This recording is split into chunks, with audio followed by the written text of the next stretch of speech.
Assalamualaikum warahmatullahi wabarakatuh. Jumpa lagi di Dongeng Tengah Malam. Salam sehat buat semuanya, sedulurku Dongeng Tengah Malam.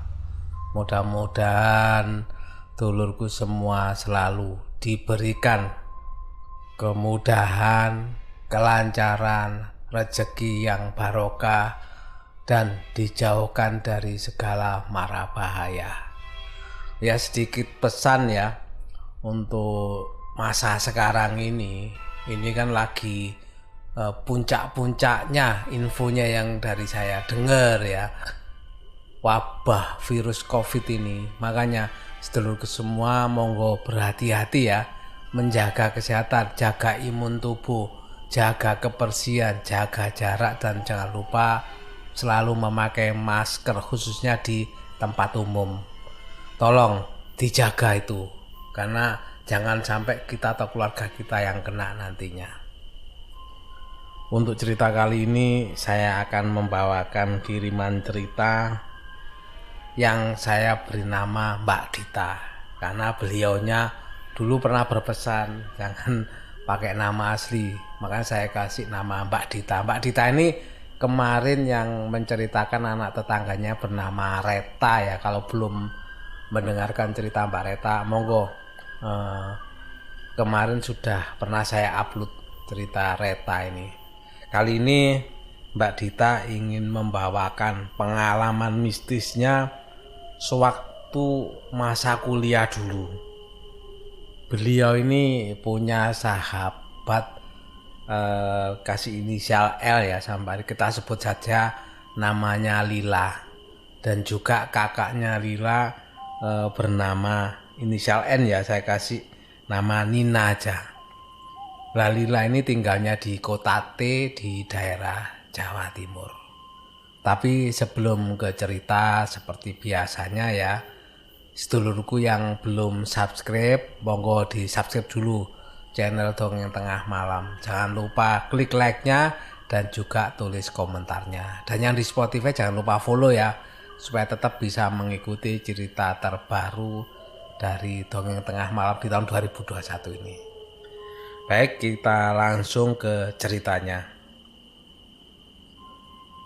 Cerita ini berawal dari persahabatannya Mbak Dita dengan teman kuliahnya yang bernama Lila, seorang gadis hitam manis yang berasal dari Kota T di Jawa Timur. Mereka ini sudah seperti saudara, karena orang tua dan keluarga mereka itu sudah saling mengenal satu sama lain. Dan ketika liburan semester, Mbak Dita ini juga selalu diajak pulang ke Kota T di rumahnya Lila ini. Dan Mbak Dita juga sangat akrab lah, juga dekat terhadap kakaknya Lila ini yang bernama Nina, yang juga itu kuliah di kotanya Mbak Dita ini. Bahkan kakak adik ini, Nina sama Lila sama Nina ini ya, itu kos di tempat yang sama. Dan Mbak Dita pun sama kakaknya Lila atau Mbak Nina ini juga sudah seperti kakak sendiri. Bahkan beberapa kali ya, Mbak Nina ini berkunjung dan menginap di rumahnya Mbak Dita juga. Entah kapan awalnya Kak Nina ini ternyata menjalin hubungan dengan seseorang yang berasal dari Pulau K. Sebenarnya hubungan mereka itu sudah cukup serius, dan bahkan beberapa kali diajak sama kakak ini pulang ke rumahnya, kakak Nina maksudnya ya. Mengetahui ini, sebagai orang tua kan menanyakan keseriusan cowoknya Mbak Nina ini.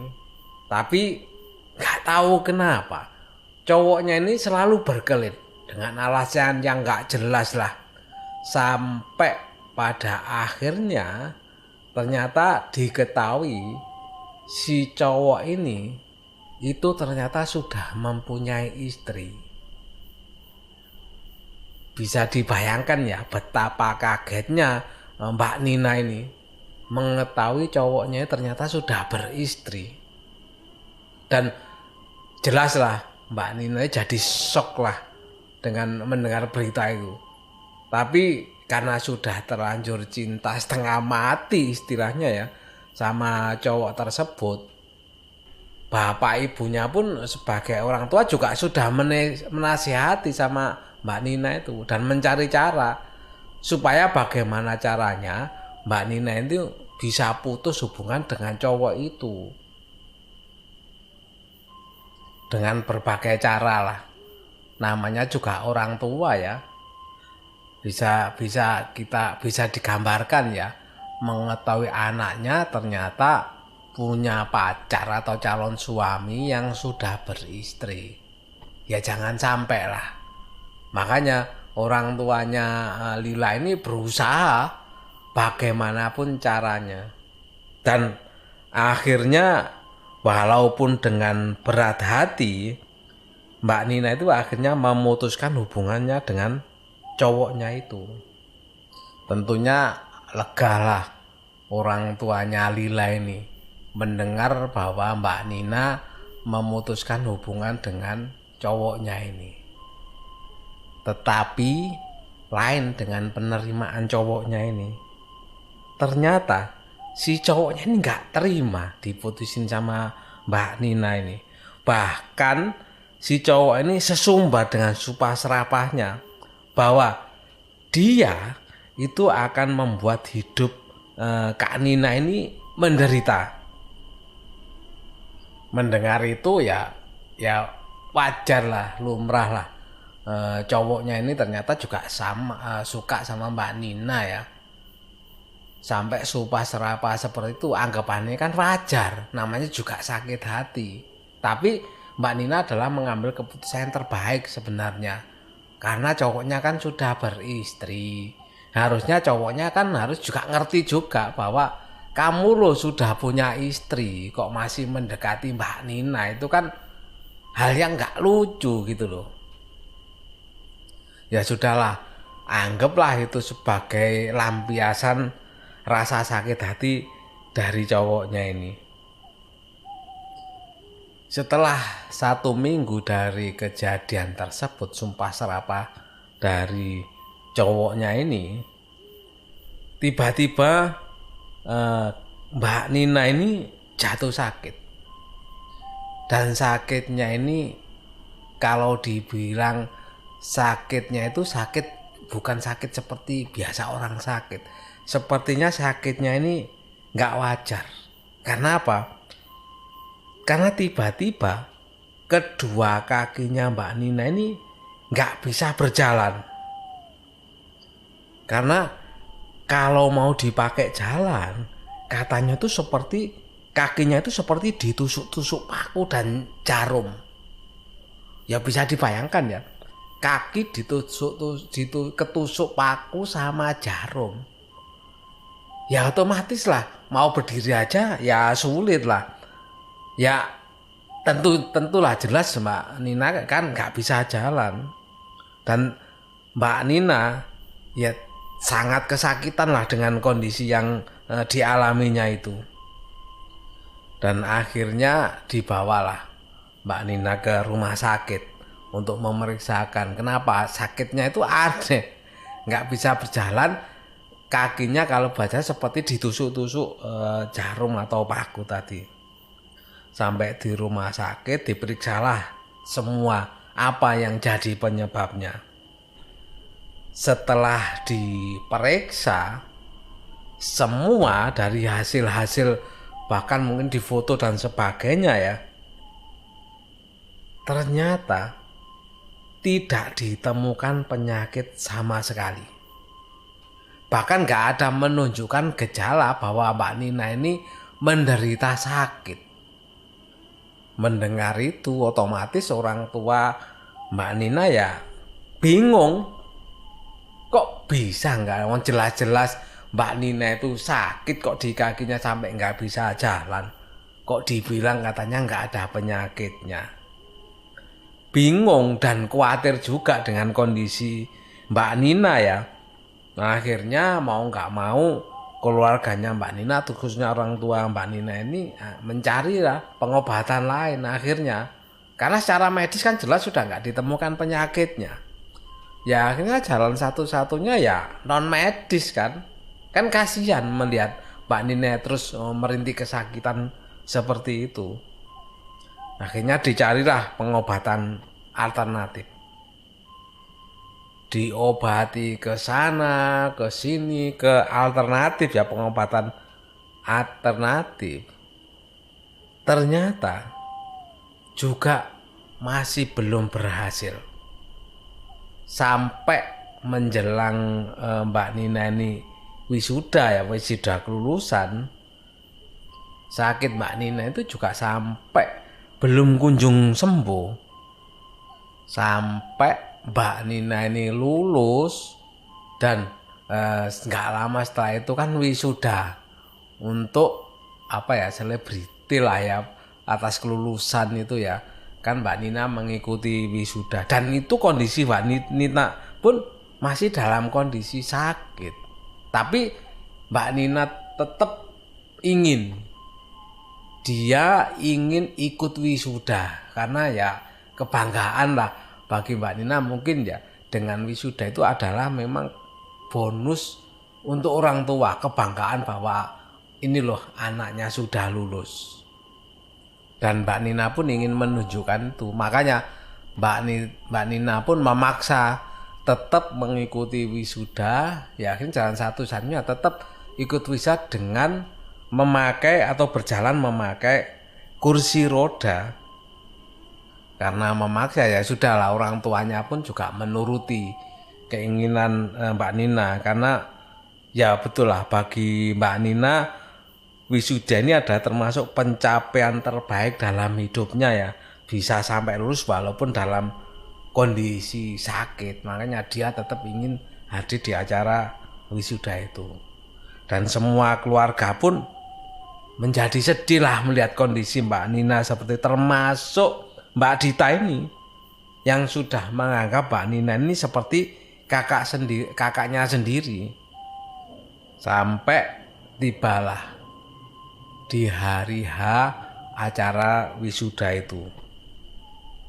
Di saat acara wisuda itu tentunya kan dipanggili satu persatu sarjana yang sudah lulus untuk naik ke depan sebagai selebrita perayaan lah ya, simbol lah bahwa ini sudah dinyatakan sudah lulus. Pada saat kakak Mbak Nina dipanggil namanya untuk tampil ke depan, kan untuk menerima piagam wisudanya ya, Mbak Nina tentunya kan maju ke podium dengan duduk di kursi roda sambil didorong sama bapaknya. Melihat itu sontak aja seluruh hadirin melihat Mbak Nina seperti itu, terenyuh lah.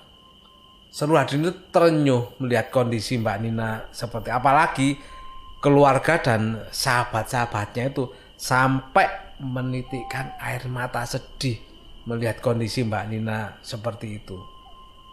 Sampai selesai acara, akhirnya kan semua kembali ke kotanya masing-masing. Termasuk Lila dan Mbak Nina ini kan kembali ke kota T. Dan di hari itu juga selama selesai wisuda langsung pulang, Mbak Nina ini langsung dibawa ke rumah sakit karena Mbak Nina ternyata merasa sangat kesakitan. Begitu sampai di rumah sakit otomatis kan diobservasi lagi penyakitnya apa. Tetapi begitu diperiksa sama dokternya itu hanya disuruh pulang aja untuk istirahat di rumah. Karena apa?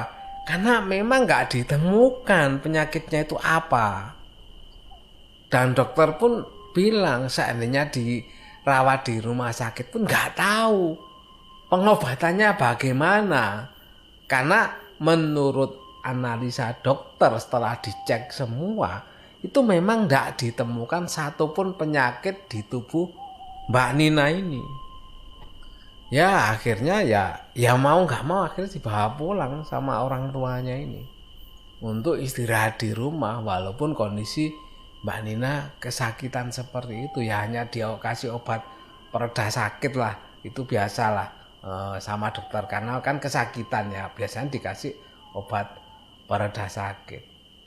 Sampai 3 hari setelah wisuda, setelah pulang di kota T tersebut, pada saat menjelang maghrib, innalillahi wa inna ilaihi rajiun, Mbak Nina ini meninggal dunia. Mbak Dita nggak tahu kronologi meninggalnya itu seperti apa, karena Mbak Dita juga nggak enak untuk menanyakan ke sahabatnya ini. Dan mendengar berita meninggalnya Mbak Nina ini, akhirnya Mbak Dita pun keesokan harinya pun langsung minta izin ke orang tuanya atau bapak ibunya dan langsung berangkat ke kota sahabatnya ini, kota T. Dan sampai di sana pun sudah menjelang sore hari. Dan Mbak Nina ternyata sudah dimakamkan juga. Kata bapaknya Mbak Nina atau bapaknya Lila ini, itu dimakamkan bersama toga, ijazah, foto, dan piagam wisudanya. Sungguh ya ironis dan menyedihkan ya cerita dari Mbak Nina ini. Bagaimana bisa dirasakan bagaimana hati orang tuanya pada masa itu ya, harus menghantarkan putri sulungnya ini yang diharapkan menjadi kebanggaan orang tuanya bersama dengan 2 adiknya termasuk Lila, sahabatnya Mbak Dita ini, ke tempat peristirahatan terakhirnya. Sehabis maghrib di rumah ini masih banyak ya orang yang datang, tahlilan dan sebagainya lah setelah dimakamkannya Mbak Nina ini. Sekitar pukul 8:30 malam kan tamu-tamu sudah mulai pulang ya, acara juga sudah selesai.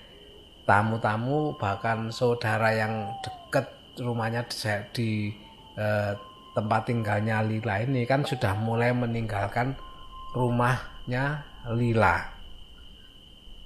Maka itu rumah kan jadi sepi lagi, karena semua kan sudah pada pulang semua, termasuk saudara-saudaranya tadi.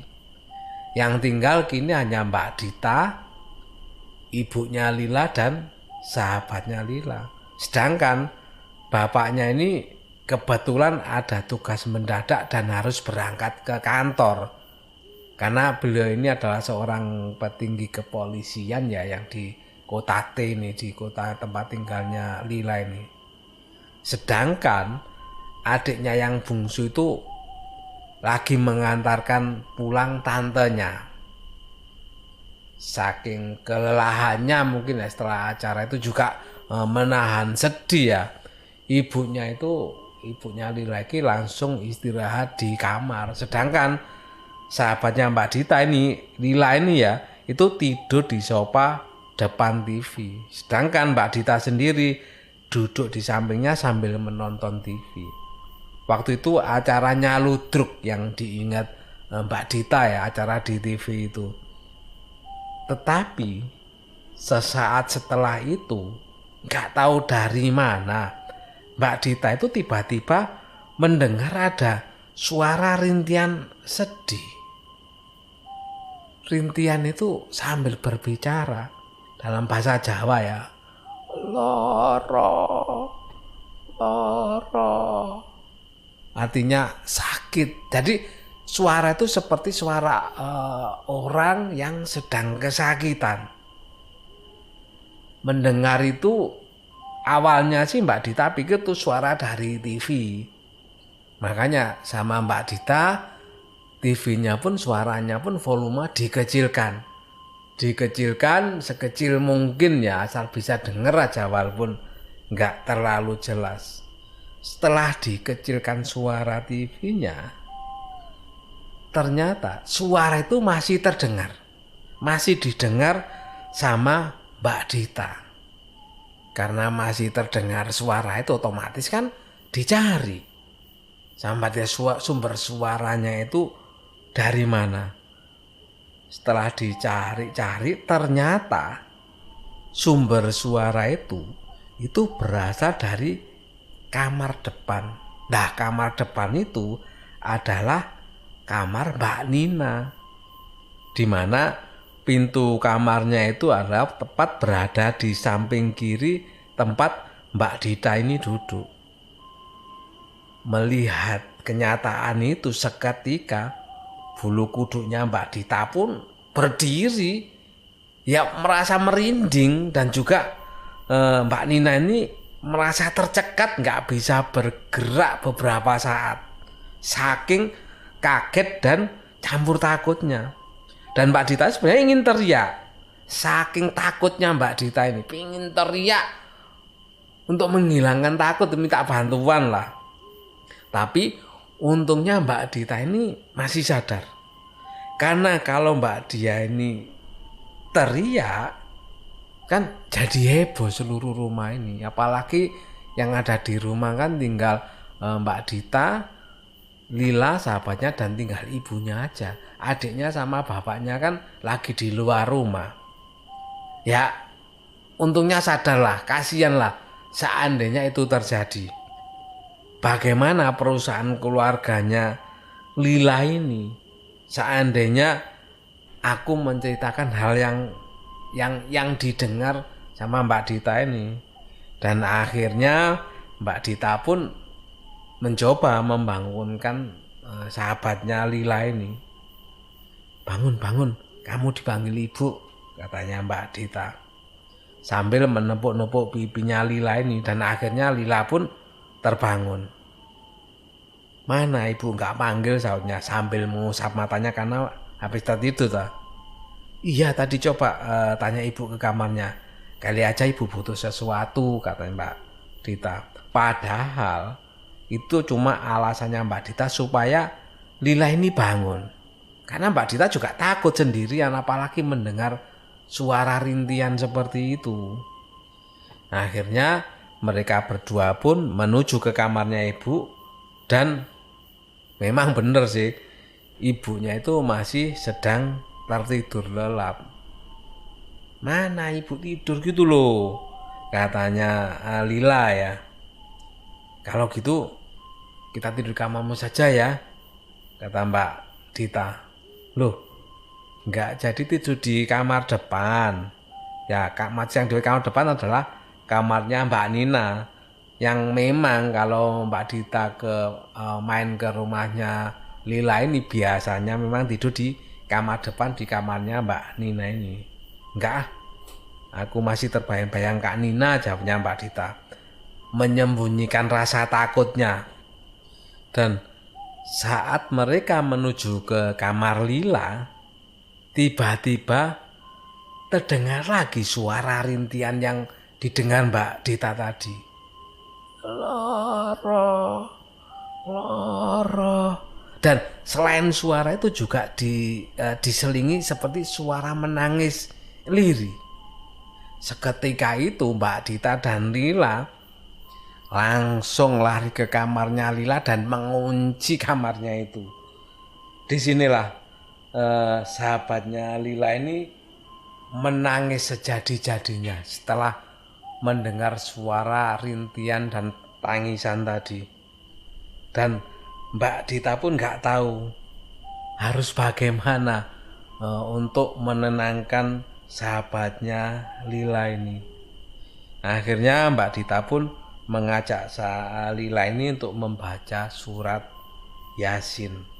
Dan mereka berdua pun akhirnya sambil membaca ayat-ayat suci Al-Quran ya, tentunya pun nggak bisa tidur.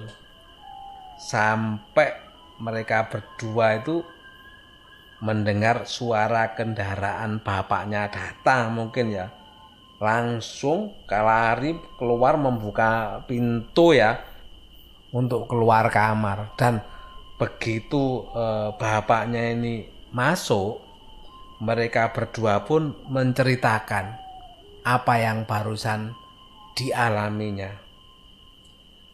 Ada guratan sedih di wajah bapaknya ini begitu mendengar cerita dari Mbak Dita dan sahabatnya Lila ini yang nggak mampu disembunyikan oleh bapaknya, dan mereka pun hanya bisa memanjatkan doa semoga Mbak Nina ini diberikan tempat yang terbaik di sisi Allah. Kejadian ini membuat mereka berprasangka terhadap mantan pacarnya Mbak Nina. Tapi sudahlah, mungkin inilah takdir Allah atas hidup Mbak Nina. Hanya itu yang bisa diucapkan sama orang tuanya Lila. Allahu Akbar. Semoga Mbak Nina ya, kakaknya sahabatnya Mbak Dita ini mendapat tempat yang terbaik di sisinya. Amin. Bagi yang muslim ya, bisa mengucapkan Al-Fatihah, membaca Al-Fatihah untuk almarhum kakaknya sahabatnya Mbak Dita ini. Al-Fatihah. Amin. Itu tadi kisah sedih ya, kiriman dari Mbak Dita yang dialami keluarga sahabatnya. Mudah-mudahan pembelajaran bagi kita semua untuk lebih berhati-hati, khususnya kaum muda ya, yang mungkin lagi pendekatan atau apa, supaya lebih berhati-hati lagi. Terima kasih Mbak Dita atas kiriman ceritanya. Cerita sedih sekali ya menurut saya. Saya sampai merasakan gimana seandainya menjadi di posisi sebagai orang tua atau sebagai sahabatnya Mbak Dita ini. Mudah-mudahan keluarga sahabatnya Mbak Dita juga diberikan kekuatan dan mendapat balasan terbaik yang setimpal dari Allah Subhanahu wa Ta'ala. Mudah-mudahan hal yang terbaik kedepannya terjadi di keluarga sahabatnya Mbak Dita ini. Amin. Sekali lagi terima kasih Mbak Dita atas kiriman ceritanya. Dan untuk sedulur dongeng tengah malam semuanya, terima kasih sudah mendengarkan cerita dari Dongeng Tengah Malam. Walaupun ini kisah sedih ya, endingnya ini benar-benar membuat pilu di hati, membuat apa ya, saya sampai nggak bisa berkata apa-apa. Semoga diberi kekuatan lah, yang penting seperti itu. Sebelum saya akhiri, saya ingatkan lagi sedulurku yang belum subscribe, monggo ya di subscribe dulu, yang di Spotify di follow dulu. Sekali lagi saya ucapkan terima kasih buat semuanya yang selalu mensupport Pak D dalam membawakan cerita ini. Dan juga terima kasih buat yang juga sudah komentar di kolom komentar ya. Saya ucapkan beribu-ribu terima kasih. Dan saya akhiri, saya Pak D Alvan. Wassalamualaikum warahmatullahi wabarakatuh.